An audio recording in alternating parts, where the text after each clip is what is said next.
today? I am wonderful. How are you? I am doing fabulously. I want to see you dance, though. We always I dance. know. Well, I was checking I had to change The the thing. yes. Right. You know what I'm talking about. Right, which we share with everyone so that we go to Facebook. Tim has to, like, right before we're getting ready to start, he's got to hit something. Oh my God, nothing is easy anymore. Technology, it makes our lives so easy yet so complicated. Can't live with it, can't live without it. How is everybody doing today? Tim, you had a busy week. Oh, yes. Well, last week I attended this really cool filmmakers network party. Yeah, the network party. In Steplo's place, yeah. And I ended up interviewing everybody that was there because he asked me, he knew that I do interviews. So I just walked around with the guy who had a camera and a microphone. We had a ball. It was too cool. And it was great. I got to meet everybody. So which was totally fabulous. But I was in rehearsals also because we did this fabulous, actually choreographed staged reading yesterday for a new show called Stripped. Oh, fabulous. And it was really quite amazing. I mean, even though we were still on book, we still moved around and had it laid out. And of course, I stole the show. Thank you very much. I love it. I love that you stole the show. I love the name of it.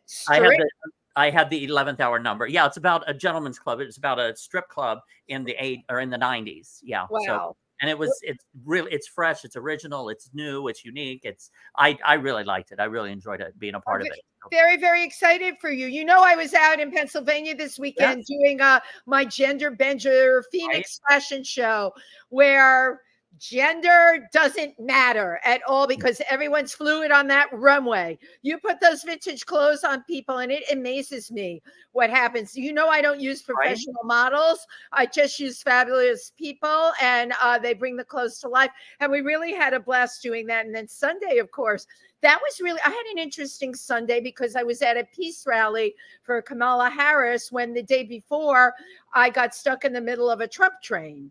So it really ran the gamut, and I haven't put my pictures up yet, but they're really quite something is all I will say. And you know, Tim, this week is Climate Change Week. And for those people that don't know, at the Explorers Club, where I'm a member, we have dignitaries and experts from all over the world coming to speak about climate change. I was fortunate enough on Friday to attend a symposium and interview the two women who were key players in it about something I didn't know anything about: gender violence and climate change. Who would have thunk that, like, in places where there's droughts, women are getting beat up, they're getting raped, they're harassed. As it gets harder and harder for people to earn money, men are attacking, you know, women. If you look at some of the cultures, right, the women are the meat and potatoes. They raise the families and they also work. Right. And now, because of climate change, they are in a very dicey situation. That's really amazing how climate affects the environment, which affects the behavior. Tim, I never, and you were the one when we were talking before. What did you say? It brings out it makes them very primal. Yeah. I never thought about that. But climate change will be going on all week. I will be there again Friday night giving my amazing tour. So if you're in New York, I might join you. Oh, that would be so great if you could join me. Write it down. That would be really, really great. So, by the way, we're here at Pangea. Very excited. Please come to Pangea Saturday night, 9:30. The infamous, fabulously funny Rye. I like that word, Rye. I thought I'd use it. David Mills. Oh, we love David Mills. We love David Mills, great guest. And also for those of you who are attending all the events around town for the Village Trip, that is still ongoing for the next couple of days. I believe it goes to September 28th. And that is all the news that this town crier has right now. But our guest today is I am very excited. First of all, you know, we had to make a switch at the 11th hour because things happen, right? And I'm so lucky the universe was with us, Tim, because what a fabulous guest we have today. If you love Ethel Merman, if you love Ella Fitzgerald, if you love Lucille Ball, and who doesn't, you're going to love Geoffrey Mark, a walking encyclopedia of show business history. And why not? Celebrating 50 years in show business. He's a Grammy-nominated writer, reality show producer, documentarian. He's a jazz singer. He does stand-up comedy. What doesn't Geoffrey Marks do? Well, and I hear he bakes a hell of a cake. He bakes a hell of a cake. Please welcome Geoffrey Marks. Bravo! Yes. Thank you for being here, Geoffrey. It is my pleasure, kids. My pleasure. So happy to have you, and you are resplendent in purple today, I must say. Yes. Well, I don't leave the house or go on stage or take out the trash unless I'm wearing my sparkles. So of course I wore it for you.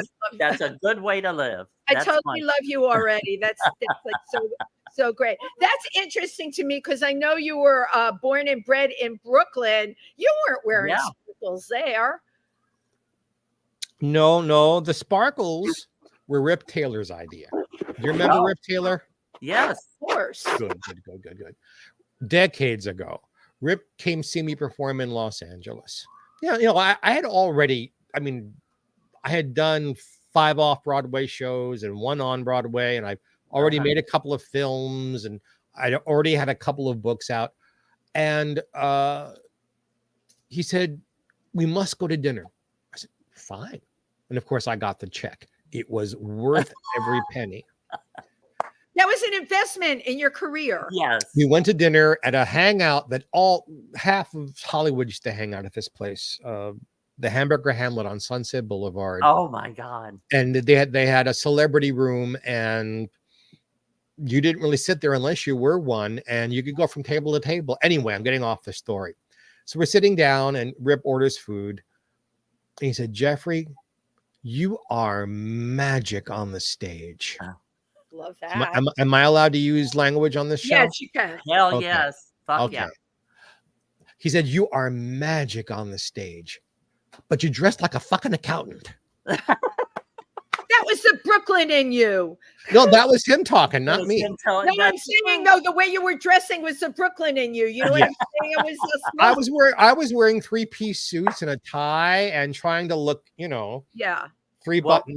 Thank you, Rip Taylor, because you're not wearing that anymore. Yeah. So Rip sent me shopping, and it's a very long story, but it started with the hats and spread. Then Kay Ballard told me I should wear sequins because Kay and I were good buddies. Oh, love her. I started wearing the jackets and the vests to match the hats and the scarves. Then Carol Channing told me that I'm not wearing any today. Well, yes, I am right here. What did you? Okay, you're not wearing any pants today. I'm not. Yes. Besides that, everyone comes. Why I oughta. It was Carol who said, "Wear as much jewelry as you can wear. They won't let me use my diamonds. You wear yours. It's good for your look." I love it. And then the final thing was my dear friend just passed away, Peter Marshall. His wife, his beautiful wife, Laurie, said, you got to wear sequin shoes. And she taught, because if you buy them in a women's size, much less expensive than buying them in a men's size. Wow. So Laurie converted my foot to how a woman, a large woman would wear it. Yeah. So the head to toe is 4 or 5 different people. And then I sort of made it my own. Once I'm wearing this stuff, I'm not aware that I'm wearing it. So that I wear it, it does not wear me. Day in and day out. I mean, it's your look, right? Yes. Go ahead. No, go ahead, Tim. I was just going to say, just real quick, you are in the Palm Springs area in California. Yes, and someone from Palm Springs, our dear friend Prince Fleet Easton, just said, oh my God, look who it is. So, hey, Prince and I are good buddies. I love Prince. There he is. I can see his comment. I absolutely love him. He's such a great guy. He was watching TV. He saw me in a commercial that I never made. And all of a sudden, he gets in touch with me, and I'm thinking I'm going to make all kinds of money. Someone's using my image. And I track the whole thing down. And let me tell both of you, and Tim has heard this story, I'm counting the money before it's even spent. And the ad agency gets in touch with me and sends me a copy of the release that I signed for stock photography as Aunt Lucy for this product. So Prince Fleet Eastwood, he really tried, but there you go. Prince is intelligent, smart, talented, warm, and so talented, and does so much charity work that nobody knows about. Apart from his very, very busy. Yeah, we're good buddies, and Prince, I love you. I feel like we're one big family on this show today. But how did you end up becoming such an expert on three of the biggest female icons? We've got Lucy and Ethel. I feel like I could be on a first name basis with them, and Ella. How did all that come about? Well, I was on a first name basis with Lucy and Ella. Miss Merman to Merman. Yeah. Okay. You have to take this story, just take it the way I'm saying it. All of us viewers and friends out there, all of us are born with talents. Some people never realize them. Some people are afraid of them. Yeah. So, Prince just said, we are family. I got all my sisters with me. Yes. Well, I was born with talent. I can take no bow for that. It was a gift of birth. I was born kind of good looking. Again, I can't birth. But I also have an IQ of 163. Wow. So I was very aware of things, very, very young. I taught myself to read and write at 2.5. Oh, wow. Okay. And I was performing at 4. So I would watch stuff. Lucy was something I found on my own. And my mother said I learned to talk because I thought Lucy was talking to me and I talked back to her. Wow. Okay, that is so. How old were you when you thought that? A year. Oh my goodness. I also spoke very early. Merman was because of my beloved maternal grandmother. Merman was on the Judy Garland show, and although it was way past my bedtime, my grandmother insisted that I stay up and watch it. She wanted to expose me to the best. I love your grandmother. And I just saw the performance. For those of you who didn't see that particular show, Merman sang, "Gee, but it's good to be here, and I get a kick out of you," and did this kick-ass medley of some of her hits, the duets with Judy. And I just went, wow, these are my people. Yeah. Ella came later. Ella was, I don't know why she was not in my purview. She was on everything in the 50s and 60s and early 70s. Wow. But somehow I thought she was some sort of gospel singer, because the only album of hers I'd ever seen was the one gospel album she made. Okay. So many years later, this is now 1977, and Dinah, ! Dinah had a talk show, and she was saluting first ladies. So it was Beverly Sills, First Lady of Opera. Yeah. And Lucille Ball, First Lady of Television. I think I remember that. And Elizabeth Taylor, First Lady of Films. And Ella Fitzgerald, First Lady of Song. And Ella and Tommy Flanagan in the trio, all of whom I got to know personally. Wow. She sang "I'm Beginning to See the Light," and a song nobody's ever heard of called "Ordinary Fool," which I sing in my act now. Nice. And I just did this like the head cocked of a dog. Like, what is this creature? And how does she do that? Because it was obvious she wasn't just singing the way she always sings. Right. She was singing in the moment and creating and pulling notes from here and here and here. Yes. And changing rhythms. And I had to know more about her. Never heard anything like it before. So I went to the Colony Records in New York City. Colony Records, yes, of course. I love that place. And because I was told they'd have her old albums. Because before Footlights Records was in Greenwich Village, Colony was the place to go. And I ran into a man I thought I recognized. Turns out to be the star of Rocky Horror Picture Show. Oh, Tim Curry. It was, are you kidding? At Colony Records? At Colony Records. Oh my God. And Tim saw me like looking and confused and looking. And he said, "You look confused." I said, "Well," I told him the story. I said, I must know everything about her. So it was Tim who told me which albums to buy first. You must have the Cole Porter songbook. You must have her singing live in Berlin, and a couple of others. And was he right? He was right. And what was funny is about, I don't know, 3 years ago, I had dinner with Tim, and he didn't recognize me because I was, I think I weighed all of 119 pounds back then. I was very thin.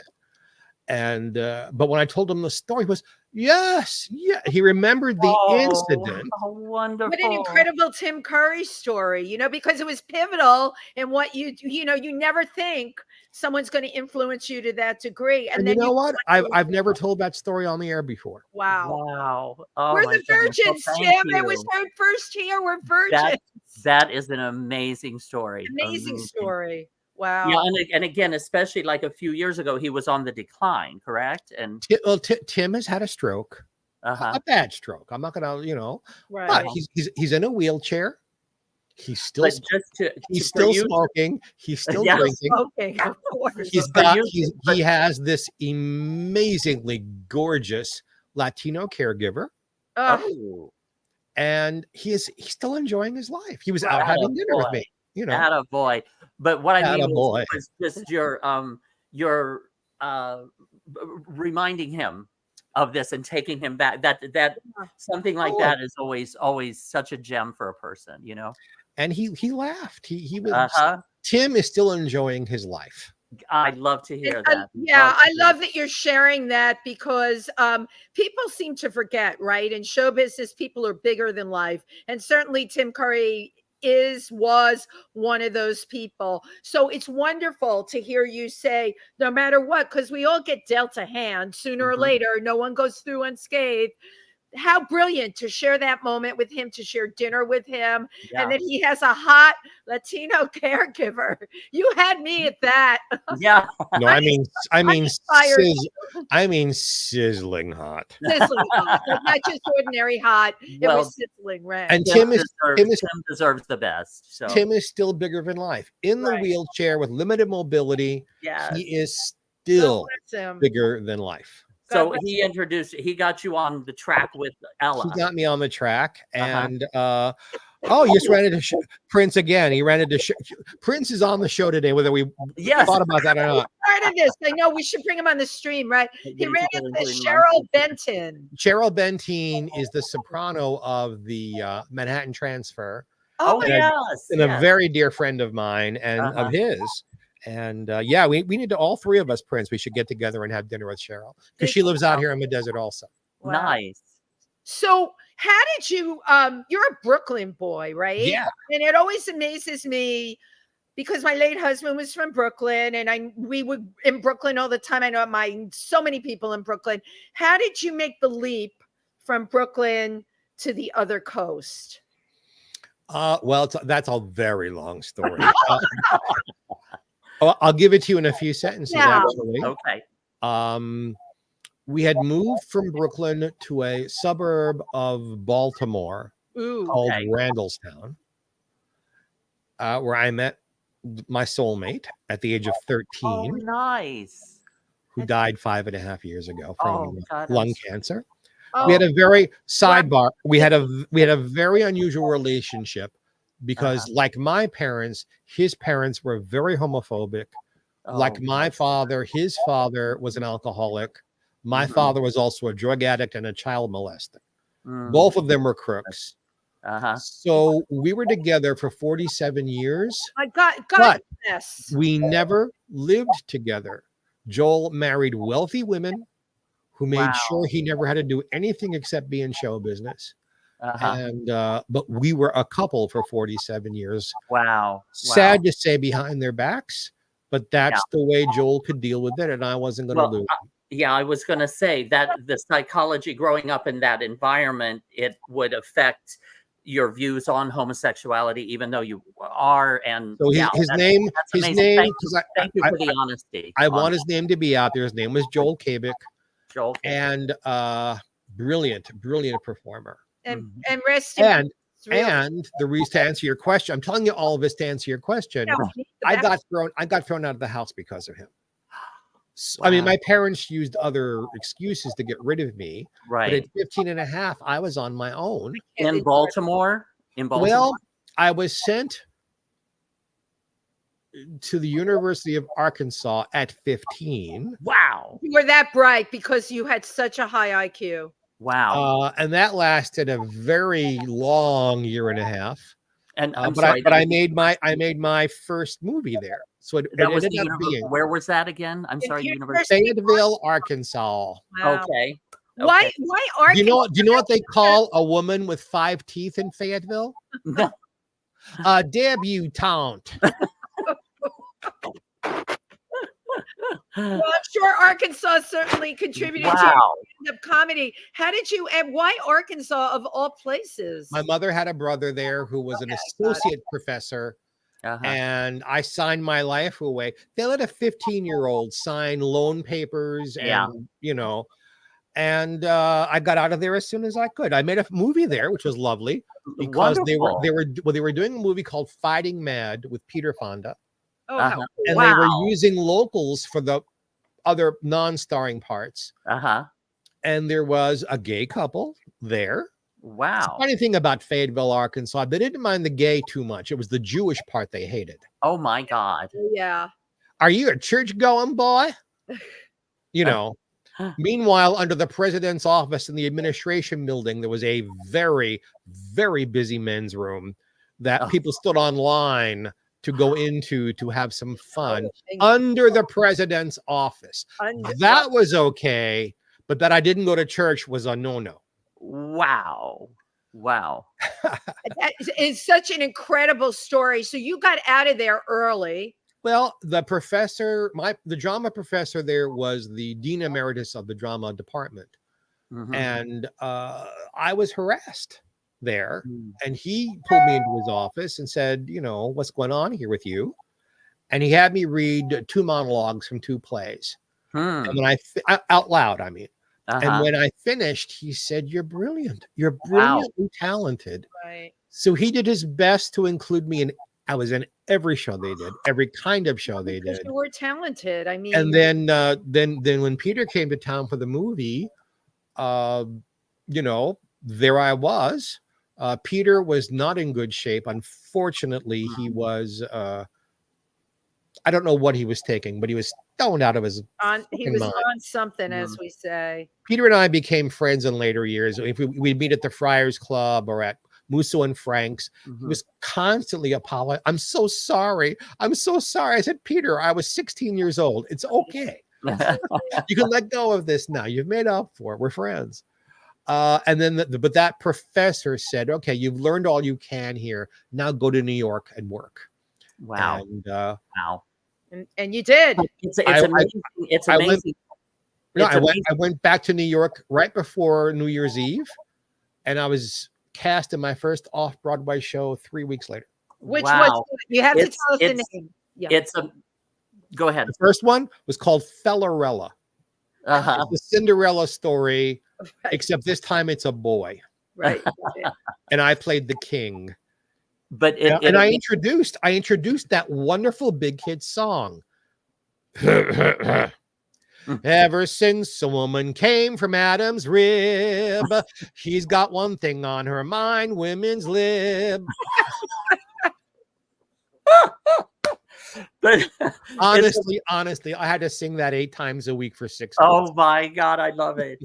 But it amazes me that from bullying, that's what got you into the dean who introduced you and opened you up to the and that was your life path. I am the luckiest man in the world. Wow. No, seriously. Wow. the gifts the universe, God, whoever you believe in, Wonderful. gave me. I can't, like I said, I can't take any bows for smart, good looking, talented, given a gift to me. Uh-huh. And I haven't had any work done. This is my face. I turned 66 last Thursday. I have to put my glasses on to see your face. Yeah, it's a good face. Thank you. Oh, you have it. You have a beard. I have a wow, you are blind. Yes, ma'am. All she can see is purple. I am All she can see are colors. Purple. I am a very handsome bear. You're a bear for sure. That I could see. I'm a bear because I'm furry all over. But you know, that'll turn on 3 of your people who are watching. We'll get letters from them after. But I have a question. You know, you're so incredibly talented and a very high IQ, all of it. And yes, totally, the universe completely took care of you. But genetically, did anyone in your family, did any of these traits come down to you from mother, father, grandparents? My parents were intelligent people. They weren't brilliant. Brilliant, they were right? Intelligent. Yeah. Obviously, the looks come from your parents. Right. My father was, when he was young, was good looking. My mother, when she was young, was pretty. They lost their looks by the time they were 35, but when they were 20, they were nice looking people. Mm-hmm. My father liked show business and liked to think he was talented, and he wasn't. And my codependent, narcissistic mother felt that she had to lift him up and pull me down.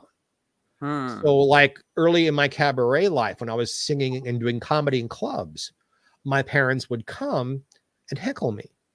Oh my God. My father would, I would tell a story he heard before. And as I got to the punchline, he'd shout it out. Then my mother would stand up in the audience and say, he's the one, his father, he really has the talent, not Jeff. Wow. Oh my God, Jeff. Oh my God. Yeah. Well, you know, by that point, harsh, Jeff, that's really, really okay. harsh. For those of you who may have had this in your life, I won't go on and on about it. My father was a child molester. I was one of the childs. Oh my father molested and tortured me until I got old enough to push back. Right. And as soon as I pushed back, it was over because he was a bully. Wow. My father, unfortunately, was probably the most evil human being I've ever personally met. Wow. And my mother resented the attention I got, like it was pulling attention away from her. Right. So my career and my life have very little to do with my parents. However, my maternal grandmother, that side of the family. Right. My great grandmother made wigs for the Yiddish theater. Oh, wow. Okay. In the summertime, she'd go to the Catskills and sing and get it free, you know. In the Borscht Belt. A lot of times it skips a generation. Yeah.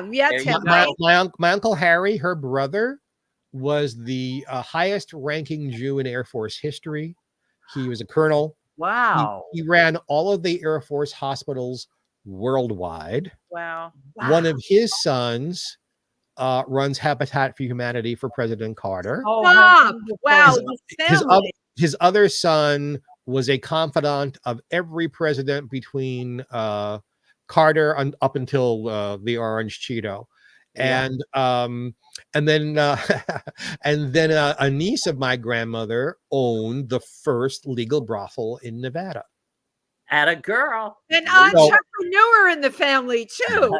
Yeah, so that's where I think I get my talent. Absolutely.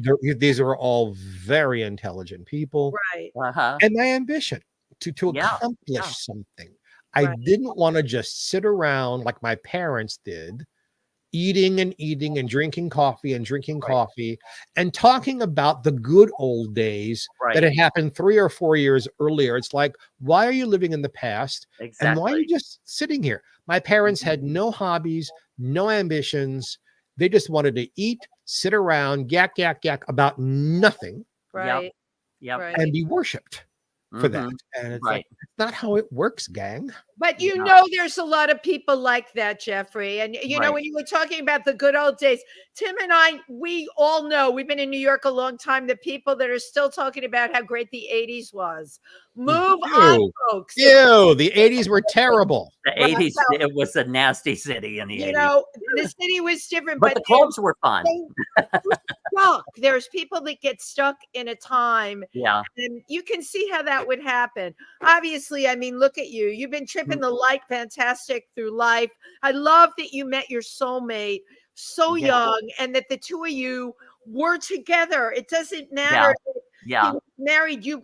You brought up a good point. You were soulmates. You were together. How then I'm gonna share a story with you. Yes. And you're gonna believe it or you're not gonna believe it. Okay. We're all agreed.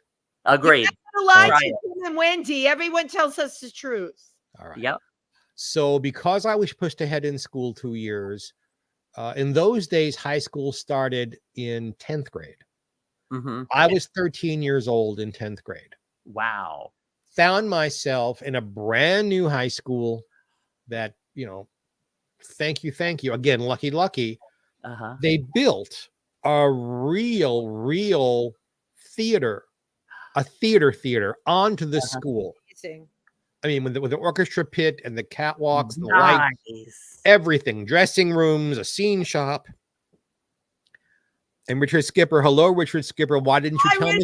We love Richard. Richard, I didn't tell you about it, Richard. Richard, I didn't tell you about it because I didn't know about it till yesterday. That's why I didn't know about it. Richard was here last week. Richard and I have been friends a very long time, and he was. Richard, we're coming to your show Sunday. Yes, we will see you Sunday, Richard. And Richard was very helpful when my Merman book came out. I figured. Helping put together a show in New York to celebrate Merman and the book, and he sang and I sang, and so Richard has a very special place in my heart. Let's get back to the story, Richard. We can talk about you in just 5 minutes. Back to the story. Okay, so your sophomore year, 13. I'm 13, so it's my first day in high school. Theater in high school. And at the end of the day, the last period, I found myself in a musical theater class. Like, woo, how did I get this? And the teacher was, do you remember the Mary Tyler Moore Show? Of course. Yeah. Okay, he looked like Ted Baxter. Okay. Except he was gay. Ooh. So he was 50, the white hair, handsome, a little thick around the middle, but good looking. And as he said, I'm already vested in my pension. I could quit tomorrow because I do modeling and I sing from extra money. I don't care who knows, was his attitude in 1972. Yeah. Wow. And he paired us up. There were about, 14 of us in the class. And he paired us up in twos to work on a song. And I was the youngest boy in the class. Joel was the oldest because his mother had kept him back a year so he could work in show business. Held him back. Because Joel was already a show business veteran at that age. He was 17. His 18th birthday was a few months away. I was 13, a few weeks away from being 14. And I walked over towards Joel. First of all, his good looks was like, I don't know what this is, but boy, do I like it. And he was standing in front of the bleachers, the chorus sings on. And I'm taller than he by a little bit. And he got up one step to be taller than I. And I walked over to him and we talked. And I don't know what we talked about because this happened. My soul came out of me. His soul came out of him. Yeah. Our souls were above us. I could see us below. Yes. There was no fear. Like this was the most natural thing in the world. Our souls embraced. Oh my God. I love that. It is I just got chills. Wait. Okay. His soul went back into him with some of my DNA. Wow. My soul came back into me with some of his DNA. And that's why the grandchildren look like me and not like him. Wow. Because by blood, they're his. But show a picture of my grandchildren to, and they look just like you. Oh my God. So That's much, really, wow. so much so that I keep a little itty bitty picture on my desk of my first photo shoot when I was like 2 years old. Uh-huh. The little one, The same as the grandchild. who's blonde, saw the picture. He said, "Papa, you have a picture of me. I've never seen that before." I said, "That's not a picture of you. That's a picture of me." Then I have it in my bedroom, a picture of Joel and I doing a show together. And for the show, I had to make my hair dark so they could make it white on top of the dark. And with my hair darkened, my older grandson, who's now 19, Ben, is the spitting image. And he looked at the picture and went, "Oh." I said, "What's the matter?" He said, "How did you get a picture of," they called him Papa Jello. "How did you get a picture of Papa Jello and me?" I said, "That's a picture of Papa Jello and me." Wow. When I was 14. That's how much we resemble. So it was a bond of souls from the first moment. Wow. And the metaphysics. Yeah, the metaphysics. What an incredible story. And this is a whole other show, by the way, because I could talk back forever. Did you have past life regression ever done?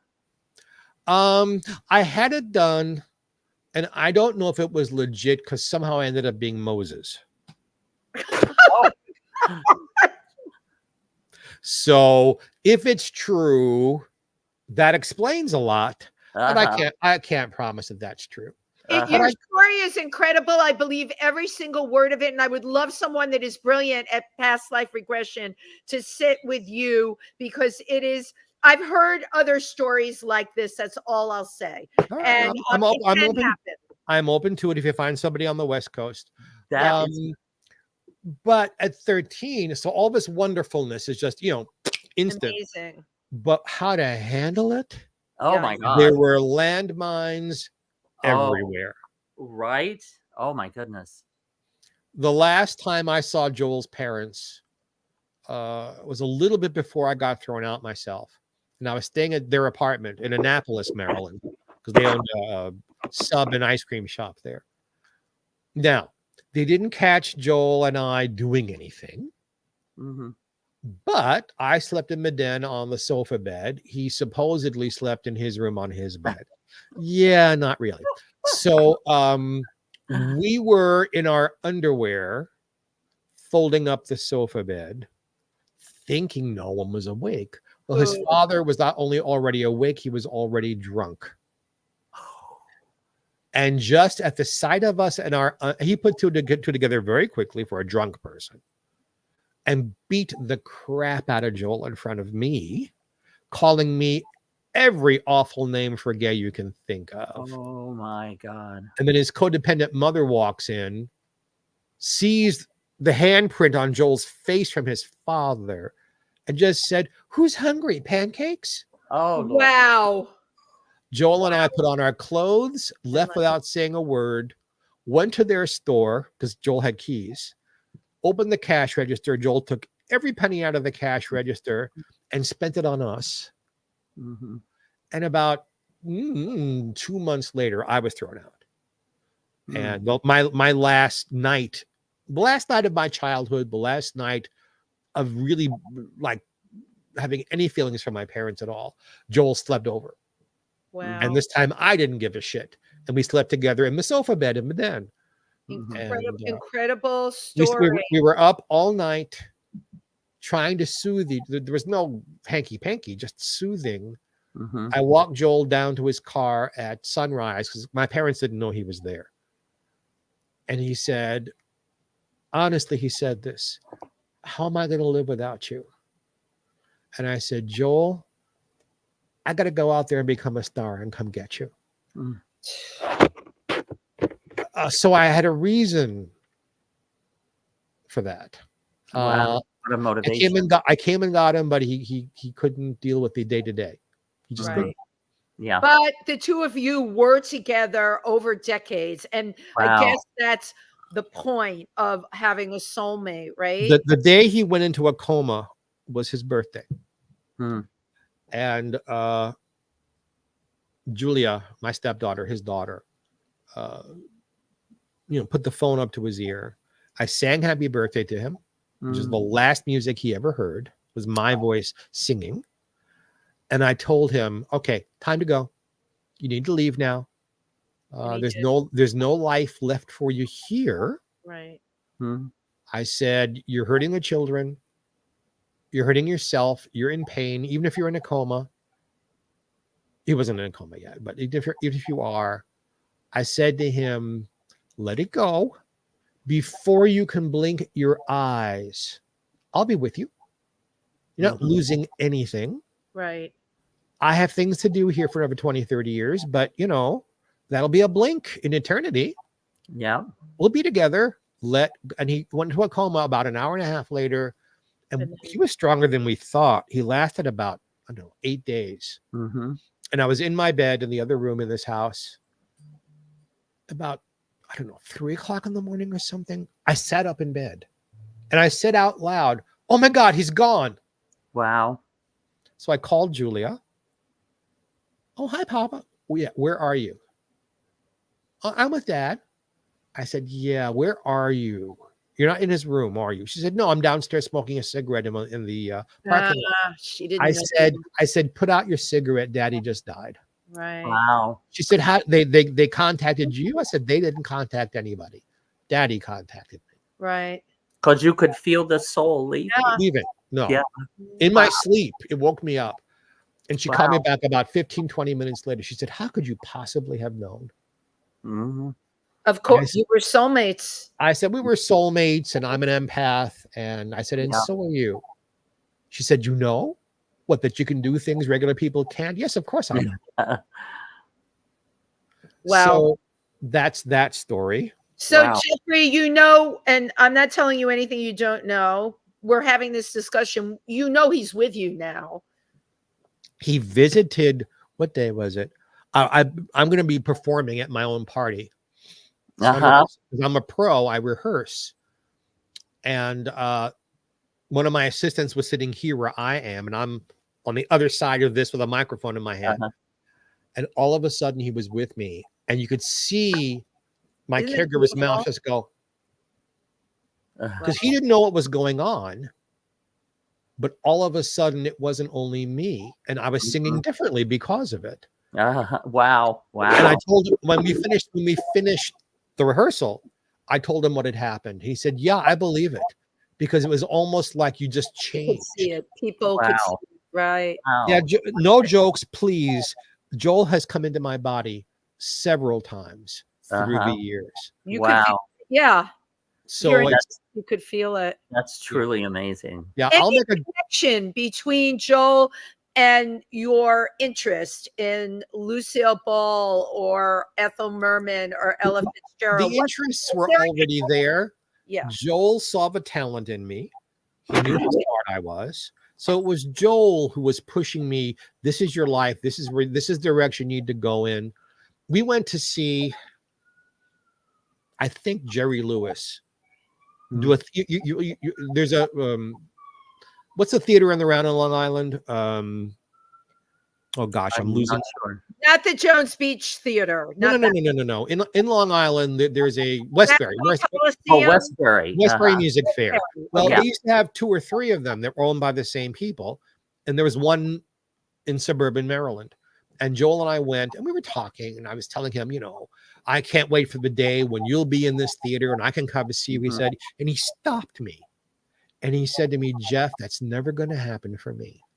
You're going to be the star in the family. So he pushed quite a bit, and he taught me everything he knew.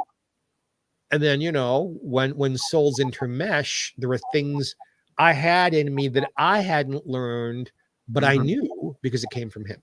Yeah. Interesting. Now, we had just rewinding. We kind of left off when you got your first off-Broadway show. Can you give us a quick progression of how you got from New York out to LA? And all right, 3 more off-Broadway shows. Jazz, you're writing, or oh my goodness, 3 more off-Broadway shows. Wow! And then while I was doing that, I was doing jazz singing and Broadway tunes and stand-up comedy in all the nightclubs of New York. Wow! And I could get my parents to not come. I was a huge success. Yeah. Oh my God. And then early 20s. Yes. Nice. Or not even quite even. Not even. You were like tripping the light fantastic. I worked at the Playboy Club as a stage manager. And then, unfortunately, the one thing I did inherit from my parents, my father, was the ism. And I fell into alcoholism and drug addiction. So from about 24 to about 30. Yeah. The only thing I did in show business, and this is an important story to tell, I had helped found an organization called Gay Friends and Neighbors in Brooklyn. Wow. GFN. 7 of us who just met in each other's apartments for dinner, a potluck dinner, and to have gay men not be bitchy, not be gossipy, not be drunk, not be stoned, not be having sex together, but to know each other as persons. Oh my gosh, yes. We grew in less than a year to over 400 people. Wow. And then the other boroughs. And I was the best known person, so I was kind of the face for the group. And a woman by the name of Dr. Matilda Krim, whose name should live. I know Matilda Krim. Okay. I would never call her Matilda, but Dr. Krim came to me. So pivotal indeed, Sarah. Dr. Krim came to me. Now, this is really like ground zero for the AIDS epidemic. Yep. And she came to me and said, I think I have a treatment that can make men live longer, live a better quality of life. Won't cure anything, but can manage. But I've been to the president, the governor, and the mayor, and they all laughed in my face. She said, is there anything you can do for me? So for 3 or 4 years in the summer in New York, in Prospect Park, I produced, hosted, and performed in a live 10-hour marathon variety show. Yes. And because I was living in Park Slope, for those of you who live in New York, in the 80s, Park Slope was yuppie, gay. It was just yuppie. It was a reclaimed neighborhood that was very hot back then. Yeah. So we got all of the local merchants to donate, because you know what we did on our paper, remember paper money? On our paper money in magic marker, we wrote gay money on it. So they would see how many of their customers were gay. Yes. That took less than a month. They were all on board. Wow. They saw the light, baby. And I gave the money to Dr. Krim. Dr. Krim took the money to Elizabeth Taylor. And with the money I helped fund for her, they started AMFAR. This is such an incredible story. I remember when AMFAR started. Well, I was a part of that. In it. My God. Thank you. Yeah, thank you for everything that you did. Wow. Well, oh my God. Dr. Krim saved millions of people. Yes. And, absolutely. I had to do something. Even drunk and drugged out, I couldn't let everybody I knew just die. I just couldn't do that. Right. And that's what was happening. And that was what was happening. I was losing everybody. Everybody I knew was dying. Wow. And I also got involved politically very, very early. Stonewall was 1969. By 1976, I was marching. As a teenager. Wow. Back when there were no banners and no floats and no naked men and no drag queens, just folks. No corporate floats. Who wanted to not be thrown out of their apartments, who wanted to not lose their jobs, who wanted to not be refused service in a hospital. This was happening. Yep, absolutely. So in those days, boy, is this not what I thought we'd be talking about? Yeah, right. Potatoes, In those days, the parade. It was the march. It was not a parade. Called it right. It wasn't a parade. It was a march. This was very serious. There were about 150,000 of us, 200,000 of us, and we marched from Greenwich Village up to Central Park, which is those of you who are not in New York, north of Greenwich Village is like southwest New York City. This is the heart in the middle of New York. Well, Geoffrey, that was the old March route. You know, we're not marching that route anymore. We're in the 30s. Going down to the village. Yeah. Yeah, I know. So we got as far as St. Patrick's Cathedral, which was the largest Catholic church in Manhattan. Mm-hmm. Waiting for us there was a mob. Mm. And I know for certain, I won't mention the cardinal's name. Right. The motherfucker. Mm-hmm. But he arranged this, and the crowd stopped I think I know which one. Mm-hmm. and had in bags bricks, empty Coke and Pepsi bottles, and glass. And throw them. So wow. we were just stopped. The police had to come and get rid of those people. And I'm right in the middle of the row of people. Wow. And I hear out of this ear, "Hey, Geoffrey," and I whipped my head like this. And I whipped my head like that. I could feel the wind of the brick going by my cheek. And you know what? I would turn to the right. No one was looking for me. I didn't know anybody on the right who would know my name. Uh-huh. But if I hadn't turned my head, you wouldn't be having this conversation. Wow. That would have been the end of it right there. Right. And the other nice thing that year, no, this is a nice thing, is when we got to the Plaza Hotel, Dick Van Dyke was, there's a median in between the hotel and 7th Avenue. Yeah. That and Dick was standing there watching in a suit, ready to be seen. Mm-hmm. Nobody noticed him. Wow. I noticed him. So I went over and he shook my hand and he said, "Good for you." Mm-hmm. And when everybody saw what I was doing, the whole march, and he stood there and shook every person's hand who wanted it. Yes. Fabulous story. Wow. The next year, they turned it around so that you started in Central Park, and now the thing was going to end on Christopher Street. Right. It went down. And there was going to be a show, entertainment, and lots of political speeches. And they built this giant stage in Central Park or down in the village. Down in the village. Okay. They made this gigantic stage on Christopher Street, facing the water. So if you were on stage, you were facing the water. Nice. And they had these gigantic 9-foot speakers on West Street on the water. Yeah. And they had a piano player. And because I was a little well known even then, I got to sing "There's No Business Like Show Business" to 150,000 people. God, wow. I got phone calls from people who lived in West New York, in New Jersey. Yeah. Those of you who don't know your geography, from New Jersey, who could hear my voice because of the speakers. Oh my God. That whole show went across the river and into New Jersey. Yes. So I will be singing "There's No Business Like Show Business" at my show. Yeah. At my party. Can you tell everybody about your show that's coming up? Well, it's not really a show, it's a party. All right, your party. A lovely, well-to-do gay couple in Los Angeles. They threw me a 65th birthday party last year and paid for everything. They're throwing me a 50th anniversary party and paying for everything. No, it's and 50 I will years of your being in show business. Of my being in show business. Professionally. Yes. Because my first time on the stage, I was 4, but that wasn't professionally. I went to the Gerritsen Beach day camp in Brooklyn.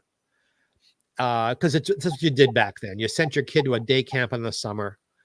And they heard me singing during activities. They said, "Do that again." I thought I'd done something wrong. "No, do that again. Sing again." Fade in, fade out. I'm on stage for a parents thing. I guess they wanted tips. And they put a beret on my head and penciled in a French mustache. And then my first song on a stage to an audience was "Dites-moi" from South Pacific. Oh my God, I love that. Wow. And I'll be singing that at my anniversary party too. Yes. I love this. So hopefully with the beret and the fake mustache. No. Go ahead. Okay, the 3 books, the Lucy book. Yes. Yeah, we have all of 6 minutes left. No, we can go over. Forget time. All right. I'm yours as long as you want me. Okay. Oh, honey, no, don't tell me that, because I would sit here and talk for hours to you. Right, and we're in a We can go over. Little Merman, the biggest star on Broadway, the Lucy book, Ella, all of these books, And more. Backstory. Yeah. How did they come about? I got clean and sober myself at the age of 30. Yes. And when I did, and that's a story for, have me back. I'll tell you this story about how that happened, because that's a long story. We need a 5-part series for you, Geoffrey. Yeah. I've already decided that. But just so you know, I got one of those stories too. So go ahead. Good. Proud of you. I'm proud of you too. Thank you. Creative energy unused turns to depression. Absolutely. Yes. And without the drugs to mask it, it's like, I'm loving sobriety. It's the hard work, but I'm loving doing it. But and then I realized, whatever happened to my career? I was becoming a star very young. And then, I drank it and smoked it and snorted it away. Yeah. And I thought, well, I got to get back into show business. But my concern was that the pressure of everyday auditions and rejections, because everybody gets them. You don't get every part you try out for. I got a lot of them. I did a ton of summer stock in New York, but some I didn't get. And I was afraid that the rejection might make me want to get stoned or drink again. Right. So I said to myself, self, what could I do in show business that doesn't have instant rejection? And I thought, well, if I write a book, I can't get rejected till it's finished. And I went out and bought myself a very early PC with an amber monitor and actual floppy disks. Remember? Yes. Floppy? Oh my God. With the hole in the middle. Yeah, exactly. And everybody laughed at me because I announced I was going to write a book.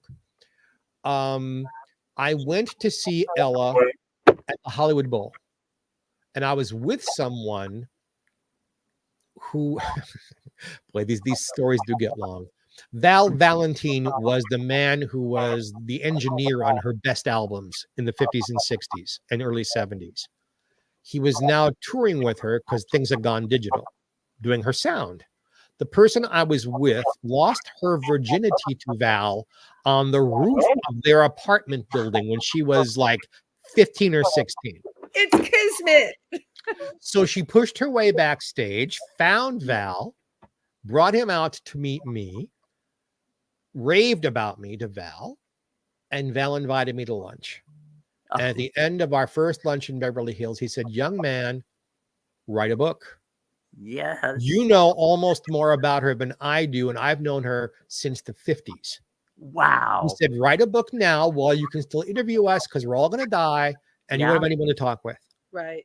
And I did. First, it was an authorized book by Norman Granz. And then Frank Sinatra called them because I'd contacted him to see if I was the real thing. I wasn't lying about it. Who were you? And I got a phone call from Val who said, young man, you just screwed yourself. Because Norman Granz and Frank Sinatra detested one another. And that Norman had to speak to Frank. Oh, the drama. Norman is withdrawing his support for the book. Good luck, make lots of money. We're through because I'm not allowed to talk to you anymore. And about an hour later, I got a phone call. I have Frank Sinatra on the line. Will you take it? Yes. Hey, buddy, I heard I screwed something up for you. I just wanted to make sure that you were the MS. And if those of you who are in show business or speak Yiddish, it means the real thing, the truth. The real deal. Okay, the MS. The MS. It's nightclub Catskill talk. He said, "I'm sorry." And I before I could, he was gone already, and he sent me 2 autographed photos to make up for it. So the book became mine alone, and it's a better book because of it. There you go. It worked The out. only thing I didn't do was tell the real truth about her childhood, because Ella was still alive, and she did not want that story told. The book was an amazing bestseller. The book actually led to the Grammy nomination because so many people read the book. And then about 7 years ago, I decided the book needed to be rewritten and told the truth. And that book became a bestseller. So there's 2 Ella books. The Lucy book is only about the work of Lucille Ball on television. There's no gossip in it, but there are stories about every single thing she did. Well, now, and also, but for that book, then didn't you interview Desi and Lucy or her children? Children, right? You would have. And I had interviewed Lucille Ball previous. Lucille Ball did a seminar at the Museum of Broadcasting in New York. It's now called the Paley Center. I was one of the original 100 who donated to it. So I was given first access to the tickets to see her. And she wasn't lecturing. She was answering questions. And I was with a buddy of mine who happily had been a secretary in the Navy, an actor guy who died of AIDS. And Miss Ball came out and I stopped breathing. I couldn't believe I was in the same room with her. How amazing. And she was being asked these ridiculous questions like, besides Ricky and Fred and Ethel, who was your fit? Was it Mrs. Trumbull or Carolyn Appleby?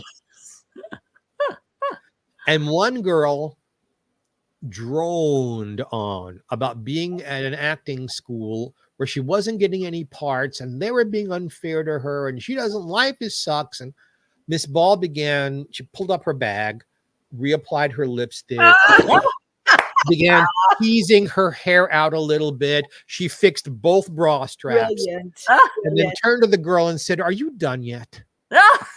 Yeah, I mean, that's why you're not getting it. Tim. That's why you're not getting it. And Miss Ball said to her, "Look, there's 2 things going on here.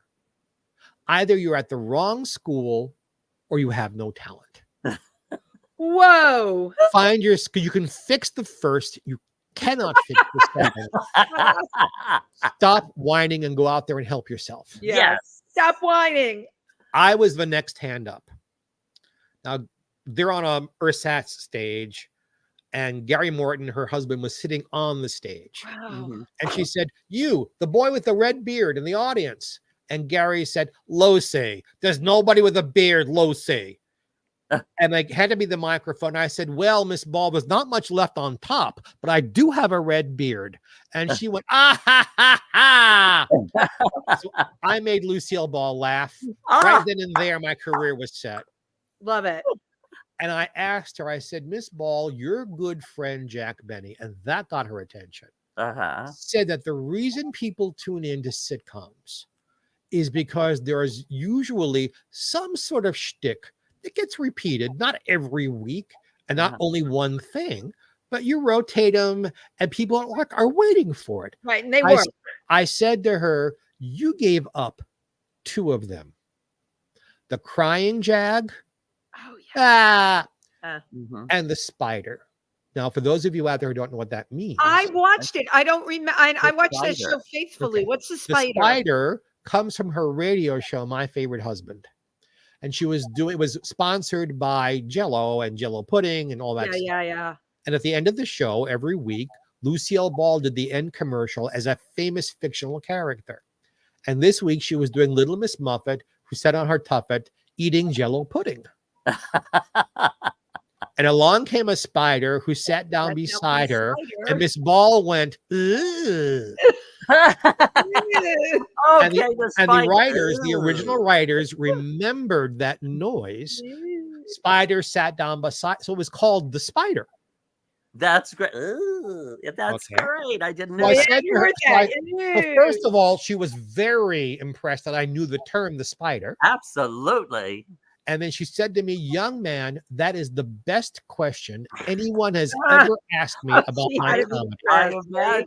And for the next 20 minutes or so, she answered one question after another until the people at it's now the Paley Center said, "We had to move on. There are other people here." Right. He said, "I'm told we have to move on. Good man, young man, you know so much. You should write a book." That's where the idea came from. Germinated from there. Well, from Lucy. From and her. The man next to me was smart enough to realize this was important. And he had some papers. He took down in shorthand everything she said so I could quote it directly in the book. Wow. And I stood there, not giving up the microphone. She said, why are you still standing there? And then she went, oh, all right. But you had to give up the microphone after this. She said, just for you. Sit down. What a great Lucy story. Wow. So Merman, I've told you, was my grandmother. My grandmother saw Girl Crazy in 1930. Right. My grandmother saw all of 15. Well, she didn't see Merman and Hello Dolly. 14 of her 15 hit Broadway musicals my grandmother saw. Wow. And I discovered on a more personal level the 1966 revival of Annie Get Your Gun, which was a big deal in New York City that summer. Yes. And there was an album made, and they played it on the radio a lot, especially on WNEW in New York, which no longer exists. New York exists, but WNEW doesn't.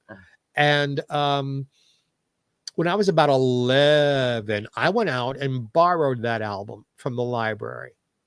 Fell in love with the music, and her singing in it is just I think the Annie Get Your Gun 66 is probably the best you're ever going to hear Ethel Merman sing. It's just perfection if you like Ethel Merman. And I went out and bought a copy for myself. And then I began meeting her, not for long. We were not friends. I don't want to misrepresent, but I just happened to always seem to be there at her Carnegie Hall performance at Lehman College. I went backstage. She let me talk to her. Nice. There are people I knew like Stephen Cole who were a friend. I can't claim a friend with Merman. With Mary Martin, I can't. Mary was doing a play called Do You Turn Somersaults in New York in the late 70s that opened during a newspaper strike and a blizzard. So I don't need to tell you that like 11 people showed up for closing night. Of course, right. And I went backstage with a buddy of mine who's an actor also, different buddy. And Mary was like, Dolores Gray was ahead of us. And then our turn to greet her at backstage. And she said, I said, Miss Martin, don't stretch. You don't know who we are, but we're two of your lost boys. And you came out to see Peter in this blizzard? I said, yeah. She said, don't go away. And she closed the door in our faces. And I thought, tick tock, tick tock, tick. I thought there must be another. I mean, I knew there was no back exit. Dressing rooms don't have those things. But about 20 minutes later, she opened the door. Her stage makeup was off. Her street makeup was on. Yes. She was wearing a lovely caftan. She'd made tea, and on silver trays with doilies were pastries and cookies. She served us tea, and she let me sit at her feet for 2.5 hours, asking questions about her career and about Merman and their friendship and what Mary thought of Ethel as a performer. God. How amazing! So that interview never got published, but certainly her remarks ended up in the Merman book. Wow. I have been mentored by Steve Allen, who was so good to me. Again, lucky. Steve wrote the foreword for the Lucy book for me for free, and we were friends. And we'd get together and hang out together. And he passed away, and his widow Jane Meadows and I were at I think Louis Nye's memorial service. I think that's where this happened. And she had their son with her. He was kind of running her life for her, and they were talking about that Steve on his Los Angeles late 40s radio show had Al Jolson on. And it was the only time Jolson into a microphone actually allowed himself to be interviewed. Not on the greatest, but just like really answered questions honestly. And when Jolson died, Steve had that released as an LP. And Jane was talking to her son, Bill. Where's the original test pressing to that? I was looking for it the other day, and I couldn't. I said, Jane, Steve gave it to me as a present. I have it. Yeah, Tim, the look on your face was the look on her face. And she started to went, and instead she grabbed my arm and she said, Geoffrey, it's in good hands.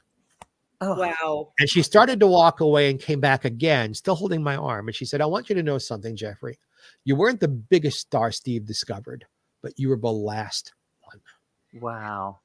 Oh my God. Now, Steve didn't discover me, but he certainly raised my he was the wind beneath your wings. He got underneath you. Elevate. Help to elevate. really. But Elevate Jack Carter, Louis Nye, my dear wonderful Peter Marshall, the list of wonderful stars who saw something in me, right. and mentored me.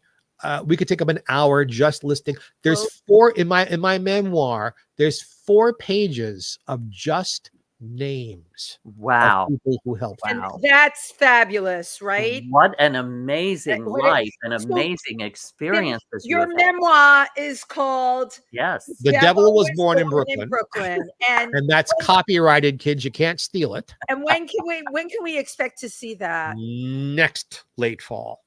Okay. And also, really great. And also you have another Lucy. The new Lucy book, where I've added in more stuff to the television, new interviews with Carol Burnett and Anne Margaret and people. Oh, you're kidding. Oh, I couldn't get to the first time. Plus all the radio shows, all the movies, and a new an additional, let's say, because I'm keeping Steve Allen's words in there, but an additional foreword by Fran Drescher. Oh, nice. So what a life is all I can say.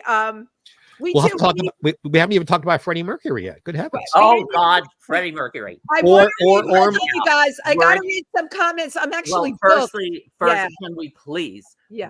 I've got to hear this Freddie Mercury story. Absolutely. And I love Freddie Mercury. So does Tim. And I also was a witness to John Lennon's murder, but we'll get to that. Ow. Yeah, like I said, this. Okay, crazy. How about Freddie Mercury? We'll read the comments and then we'll close. That's good. Yeah, because I have another booking. John Lennon. Oh my God. Freddie Mercury. I won't tell you. I met him at one of those sordid disco, druggy places. You don't remember the club? Yeah, of course I do. Okay, can you tell us? Studio 54. Okay. Oh, okay. And he was in New York. They had just released Bohemian Rhapsody. Oh, I was still a teenager. And I'm not going to discuss what we did sexually, other than we did, but the humanity. Wow. When it was all said and done, not I'm done, goodbye, or nice meeting you, take care. No. Are you sober enough to get home? Do you have enough money to get home? Did you have a good time? Are you walking away from this feeling satisfied? Wow. Well, yes, I was. I would certainly think so. And he gave me money for cab fare, so I wouldn't have to take the streets, because we had partied quite hardy. And so just the person. I mean, yes, he was gorgeous. That shows the character. Yes, he was gorgeous, and yes, we had a lot of fun together. Yeah. But what stays with me? I was about to make the crudest joke. Oh, go ahead. It is not the taste. It is not the taste of his semen, which I could describe to you still, because I remember it very well.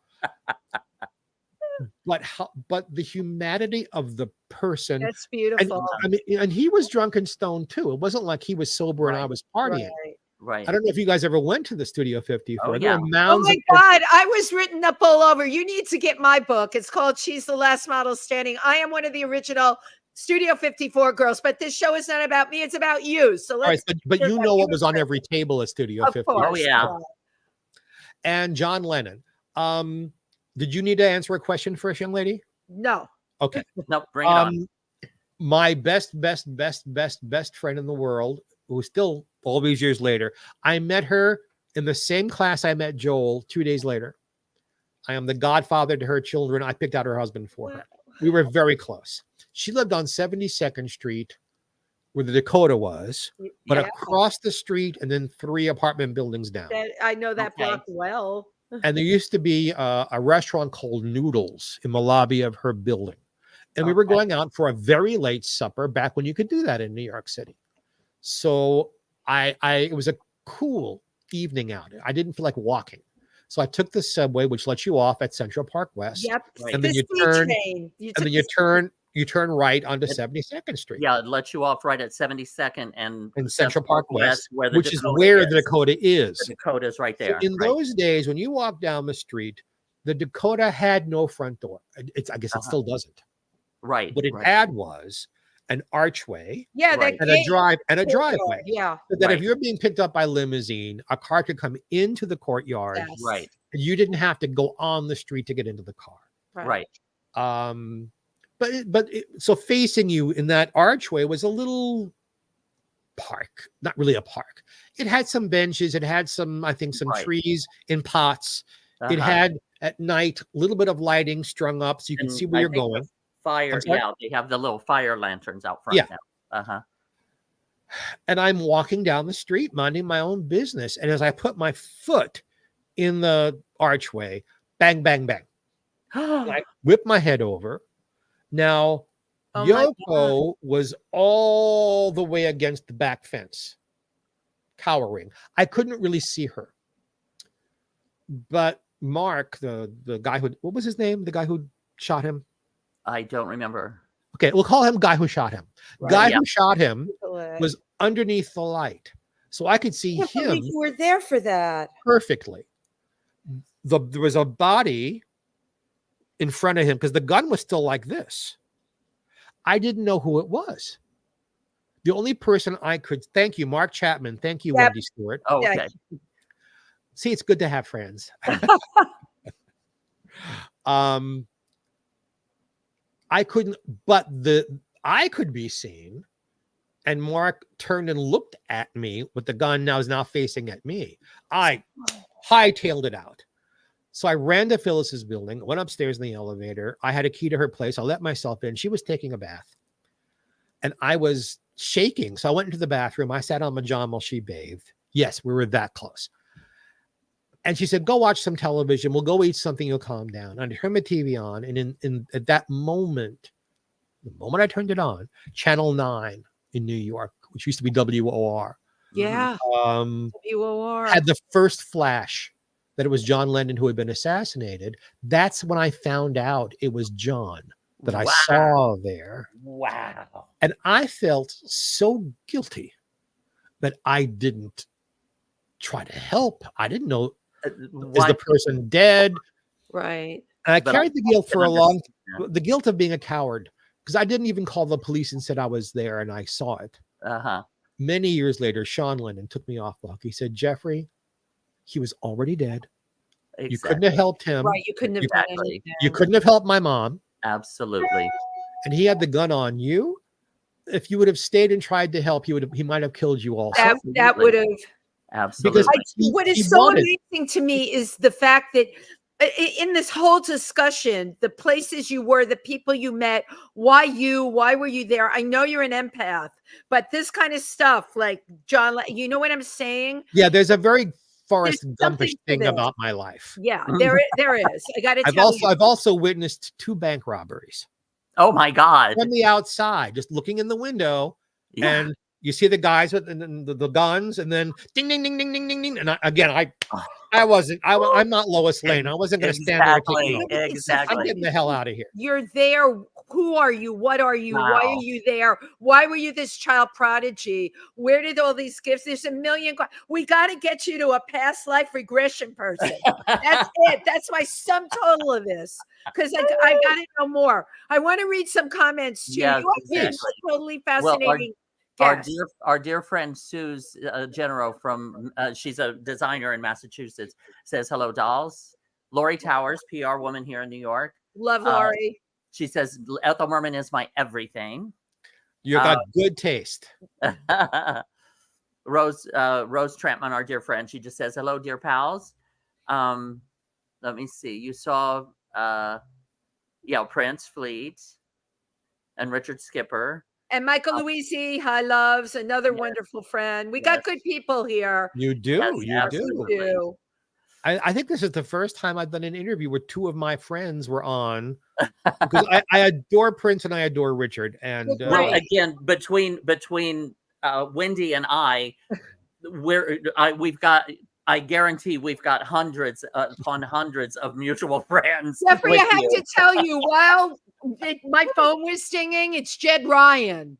Oh gosh. I Yeah, didn't even look at all the other ones. It's insane. Okay. Tell him I said hello, please. I never even will, asked you. Did you happen to know Doug Langway from the Bear City films? Oh, you're opening up a can of worms. Oh, okay. No. Let's put it this way. I didn't know him, Uh-huh. but I have to admit that in my callow youth, and this is not going exactly where you think it's going. Okay. In my callow youth, I appear in about 5 porn films, but I have my clothes on. I was an actual actor. I wasn't the people having sex. I was the one who would stop and go, well, blah, blah, blah, blah, blah, Yes, and walk right. out. You were acting in a listen, you're legit. You actually acted in Yes, a porn with my clothes on. With your clothes on. Even though you're not wearing pants today. Listen, Geoffrey, you have I have nice legs. You know, it's okay. beyond fabulous. You are completely fascinating. I can't, when your memoir comes out, we have to have you back on the show. Because obviously there's tons more to talk about. And absolutely. Tim and Geoffrey, I are so into you. And Geoffrey, you are our people. You are our you people. Just like family, seriously. Right.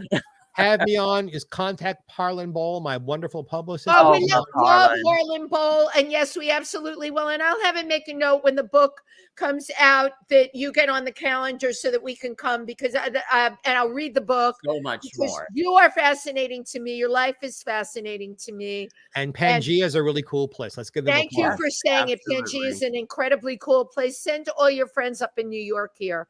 We have such incredible talent here. Maybe I'll sing really there great someday. food. Maybe I'll sing there someday. Oh, honey, we should do a duet there. Yeah, really. Lady. Thank you so much. You can do the I hear singing and there's no one else. You don't need analyzing. Thank you, Geoffrey. I don't know that one. I'll have to work on it. Thank you to everybody who tuned in today.